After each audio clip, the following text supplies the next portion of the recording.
도리천궁에서 신통을 놔두다. 이렇게 내가 들었다.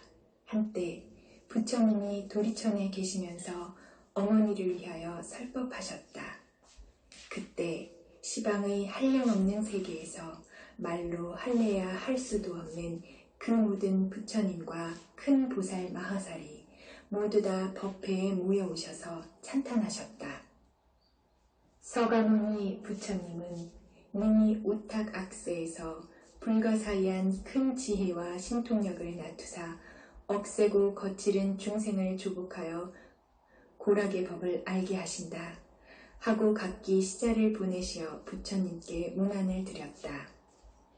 이때 부처님이 웃음을 머금으시고 백천만억의 큰 광명의 구름을 놓으시니 이른바 대원만 광명은, 대자비 광명은, 대지혜 광명은, 대반야 광명은, 대선례 광명은, 대길상 광명은, 대복덕 광명은, 대공덕 광명은, 대귀의 광명은, 대찬탄 광명은이었다.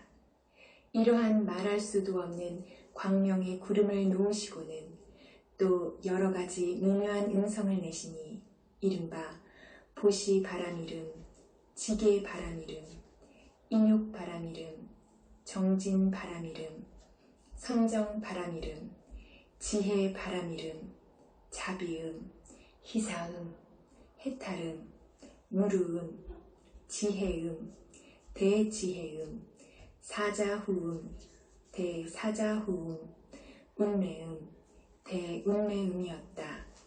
이러한 말할 수도 없는 음성을 내시니 사바세계와 타방국토에 있는 무량 억수의 천융 귀신들도 도리천궁으로 모여들었다.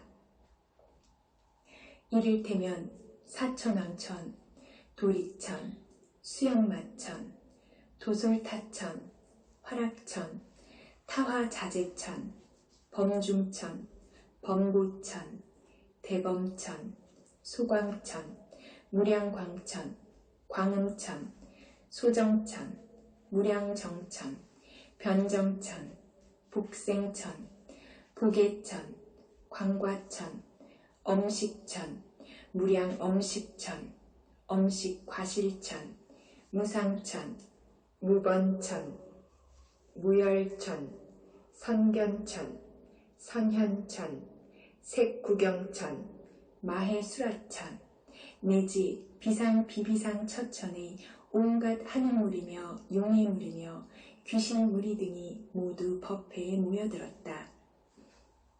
그뿐만 아니라 또 타방국토와 사바세계에 있는 해신, 강신, 하신, 수신, 산신, 지신, 천택신, 묘가신, 주신, 야신, 공신, 천신, 음식신, 초목신 따위의 신들도 모두 법회에 모여들었고 또한 타방국토와 사바세계의 모든 큰 귀왕들이 이른바 악목귀왕, 담혈귀왕, 담정기귀왕, 담태란귀왕, 행병귀왕, 섭독귀왕, 자신귀왕, 복리귀왕, 대애경귀왕 같은 이런 귀왕들도 모두 다 법회에 모여들었다. 이때 석가모니 부처님께서 문수사리법 왕자 보살 마하살에게 말씀하셨다. 그대는 저 모든 불보살과 천룡 귀신들을 보았는가? 이 세계와 다른 세계에서 이 국토와 다른 국토에서 이렇듯이 지금 이 도리천궁에 모여든 자의 수요를 그대는 알겠는가? 문수보살이 아뢰었다. 세존이시여, 저의 실력으로는 설사 천겁을 헤아려도 능히 알지 못하겠나이다. 부처님이 말씀하셨다. 내가 불안으로 관찰하여도 오히려 그 수를 다 헤아리지 못하겠구나. 그들은 모두 다 지장보살이 오랜 겁을 지내면서 이미 제도하였고 지금 제도하고 앞으로 제도할 자들이며 또 이미 성취시켰으며 지금 성취시키고 앞으로 성취시킬 자들이니라. 문수사리가 부처님께 아뢰었다. 세존이시여, 저는 이미 과거세에 오랜 동안 선근을 닦아 걸림없는 지혜를 얻었으므로 부처님이 말씀하시는 바를 듣고는 바로 믿어져 지닐 수 있사오나 작은 과를 얻은 성문이나 천룡, 팔부와 미래세의 모든 중생들은 비록 부처님의 성실한 말씀을 들어도 반드시 의혹을 품을 것이오며 설사 받아들였더라도 다시 비방하게 됨을 면치 못하오리다. 세존이시여, 지장보살 마하살은 처음 수행할 적에 어떤 행을 닦았으며 어떤 원을 세웠기에 능히 이런 부사이한 일을 성취하나이까 좀 자세히 말씀하여 주소서. 부처님이 문수사리에게 말씀하셨다. 비유하자면 삼천대천 세계에 있는 숲을, 벼, 삼, 대, 산의 돌과 티끌의 낱낱이를 세워서 그 수만큼의 항아가 있다 하고 이 항아에 모든 물의 수만큼의 세계가 있어서 그토록 많은 세계 안에 티끌수대로 겁을 삼아 이 모든 겁에 쌓인 티끌수를 모두 다 또 겁으로 치더라도 지장보살이 십지 과위를 증득하여 지나온 것은 위에 든 비유보다 1000배나 더 많거늘 하물며 성문이나 벽지불지에 있을 때까지랴.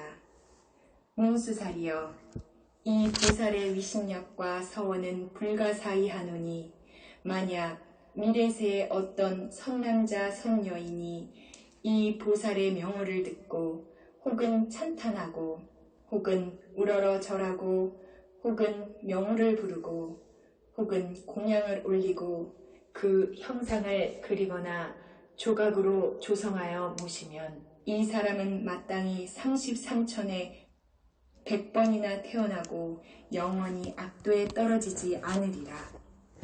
문수사리여, 이 지장보살 마하살은 과거 말로 할래야 할 수도 없는 오랜 겁전에 큰 장자의 아들이 되었더니라.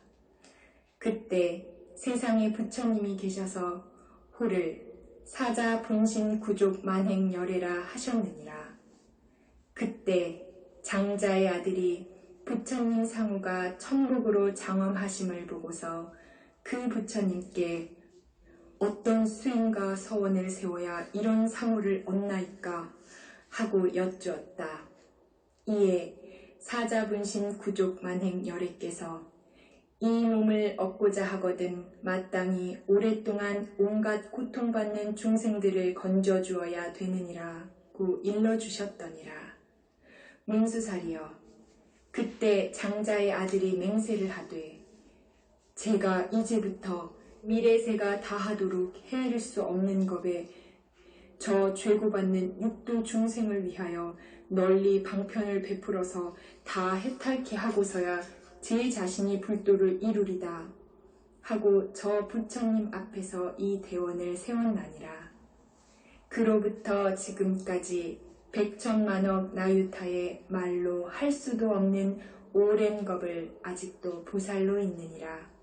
또 과거 생각도 할 수 없는 무량 겁전에 그때 세상에 부처님이 계셔서 호를 각화정 자제왕 열애라 하셨는데 그 부처님 수명은 400천만억의 무량한 겁이었다.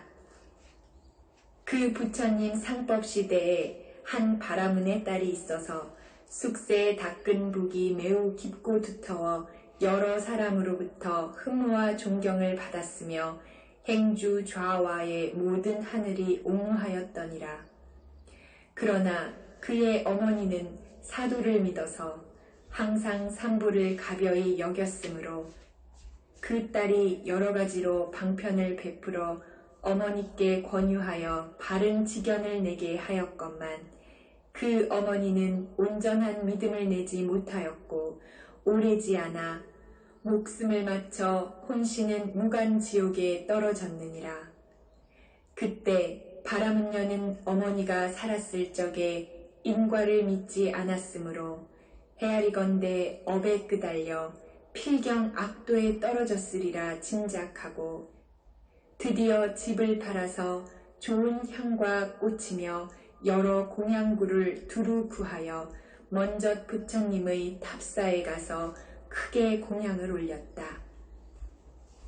그때에 그 절에 모셔진 각화정 자제왕 열애의 위용이 아주 장엄스러운 것을 보고 바람은녀는 더욱 공경하는 마음이 우러나 절을 하면서 혼자 생각하기를 부처님은 대각이시라 온갖 지혜를 갖추셨으니 만약 세상에 계셨더라면 우리 어머니가 돌아가신 뒤에 만일 부처님께 와서 여쭈어 보았다면 반드시 가신 곳을 알았을 것이다 하면서 바람은녀는 오래도록 흐느껴 울며 부처님을 우러러 사모하였다. 그럴 때 호련히 공중에서 소리가 들려왔다. 우는 자여, 성녀여, 너무 슬퍼하지 말라. 내가 이제 내 어머니의 간 곳을 알려주리라. 바람은녀는 공중을 향하여 합장하고 여쭈었다. 어떤 신덕이시온데 저의 근심을 풀어주시옵니까? 제가 어머니를 잃고 나서 밤낮으로 생각하였으나 어머니가 태어나신 곳을 물어볼 데가 없었나이다. 그때 공중에서 또 소리가 났다. 나는 너의 지극한 절을 받은 과거의 각화정 자제왕 열애니라. 내가 어머니 생각하기를 보통 사람들보다 배나 더한 것을 보았으므로 각별히 와서 일러주노라. 이 소리를 듣고 바람은녀는 감격하여 몸을 일으켜 스스로 부딪혀 팔과 다리를 성한 데 없이 다쳤더니 좌우에서 부축하고 돌보아 한참 만에 겨우 정신을 차리고 공중을 향하여 아뢰었다. 부처님이시여, 바라옵건대 크옵신 사랑으로 불쌍히 여기시어 우리 어머니가 태어나신 곳을 어서 말씀하여 주옵소서. 저는 이제 몸과 마음이 곧 죽을 것만 같나이다. 이때 각화정 자제왕 열애께서 성녀에게 이르셨다. 내가 공양 올리기를 마치거든 얼른 집으로 돌아가 단정히 앉아서 내 명호를 생각하여라. 그러면 곧 너의 어머니가 태어난 곳을 알게 되리라. 바람은녀는 절을 마치고 곧장 집으로 돌아와서 어머니가 그리워 단정히 앉아 각화정 자제왕 열애를 염하면서 밤낮 하루를 지냈는데 갑자기 보니 자신이 한 바닷가에 와 있었다. 그 바닷물은 펄펄 끓어오르는데 험악한 짐승이 들끓고 더구나 그 몸뚱이가 모두 쇠로 되었고 바다 위를 날아다니며 동서로 마구 달리고 있었다. 또 보니 남자와 여자 100,000만 명이 그 바닷속에 빠져 버둥대는데 저 험악한 짐승들이 이들을 다투어 잡아서 뜯어먹고 있었다. 또 보니 야차가 있는데 그 모양이 낱낱이 이상하였다. 혹은 손이 여럿이고 눈이 여럿이며 혹은 다리와 머리도 여럿이며 입에서는 어금니가 밖으로 튀어나와 날카로운 갈고리와 같았다. 이들이 저 죄인들을 몰아다가 험악한 짐승에게 가까이 대어주기도 하고 또 스스로 거칠게 움켜잡아 발과 머리를 엮어가는 그 꼴이 천만 가지라. 차마 오래 볼 수 없었다. 그때 바람은녀는 염불하는 힘으로 자연히 두려움이 없었느니라. 여기에 무독이라는 한 귀왕이 있어서 머리를 숙여오며 성녀를 맞이하면서 말하였다. 장하십니다. 보살은 어떤 인연으로 이곳에 오셨습니까?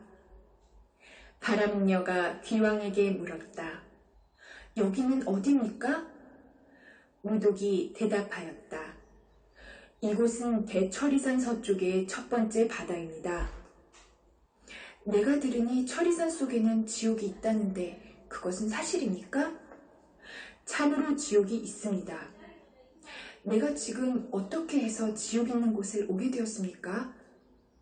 만약 부처님의 위신력이 아니면 바로 업력에 의한 겁니다. 이 두 가지가 아니면 결코 여기에 올 수 없습니다. 성녀가 또 물었다. 저 물은 웬일로 저렇게 용솟음쩍 끓어오르며 저 많은 죄인과 험악한 짐승들은 어떻게 된 것입니까? 저들은 남양부주에서 악한 짓을 한 중생입니다. 갓 죽은 자가 49일을 지나도록 망자를 위하여 공덕을 지어 고난에서 건져주는 이가 아무도 없고 생시에도 착한 일을 한 바가 없으면 결국에 본래 지은 업을 따라 지옥에 가느라고 자연히 먼저 이 바다를 건너게 됩니다. 이 바다 동쪽으로 10만 유순을 지나 또 한 바다가 있는데 거기의 고통은 이곳에 배나 되고 그 바다 동쪽에 또 한 바다가 있는데 거기의 고통은 또 그 배나 됩니다. 이 고통은 삼업이 악하였던 원인으로 해서 받는 곳이므로 모두가 어패라 부르는데 그곳이 바로 여기입니다. 성녀가 또 물었다. 지옥은 어디 있습니까? 그 세 바다 안이 바로 큰 지옥입니다. 그 지옥의 수가 100천이지만 각각 차별이 있습니다. 큰 것으로는 18비나 되고 그 다음 것이 500이고 또 그 다음 것이 1100이나 되는데 지독한 고초가 한량없습니다. 성녀가 또 물었다.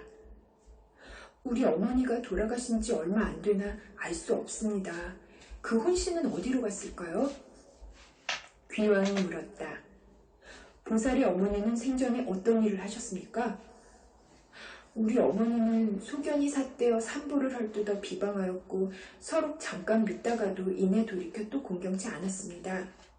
돌아가신 지 비록 며칠이 안 되나 태어나신 곳을 알 수 없습니다.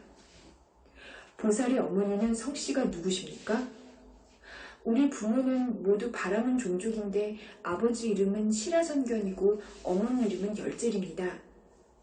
우독이 합장하고서 보살에게 알려주었다. 성자는 집으로 돌아가소서. 조금도 걱정하거나 슬퍼하지 마소서. 열젤이 죄녀가 천상에 난 지 이제 사흘이 되었습니다. 효순한 자손이 어머니를 위하여 공양을 올리고 복을 닦아 각화정 자제왕 열애의 탑사의 보시한 공덕으로 보살의 어머니만 지옥에서 벗어난 것이 아니라 그날 이 무간지옥에 있던 죄인들은 모두가 함께 천상에 태어나 낙을 누리게 되었습니다. 귀왕이 말을 마치고는 합장하고 물러갔다. 바람녀는 꿈결같이 집으로 돌아와 이 일을 깨닫고는 곧 각화정 자제왕 열애의 탑상 앞에 나아가서 큰 서원을 세우기를 바라옵나니 저는 미래겁이 다하도록 죄고에 허덕이는 중생에게 널리 방편을 설하여 해탈시키겠나이다. 고 하였느니라. 부처님이 몽수사리에게 또 말씀하셨다. 그때의 귀양인 무독이란 자는 지금의 제수보살이고 바람녀는 바로 지장보살이니라.